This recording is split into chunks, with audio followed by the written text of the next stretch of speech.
আমরা যখনই কোনো দিনই মেহফিলের মধ্যে শরিক হই, তখন হাদিসে পাকের মধ্যে এসেছে ফিরিশতারা সেই দোয়ার মধ্যে, সেই মেহফিলের মধ্যে আমিন বলে থাকে।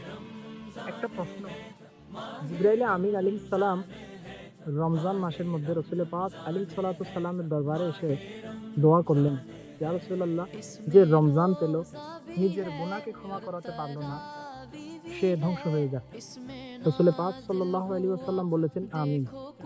যখন হাদিসে পাকে এসেছে ফেরেশতারা কোনো মেহফিলের মধ্যে আমিন বলে থাকে, সেই দোয়াটা কবুল হয়ে থাকে।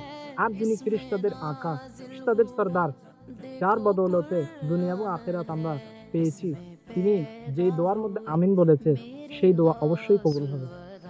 তো আমাদের উচিত এই রমজানকে সম্মানিত করা, রমজানকে গুনাহ থেকে বেঁচে নেকির সাথে কাটানো।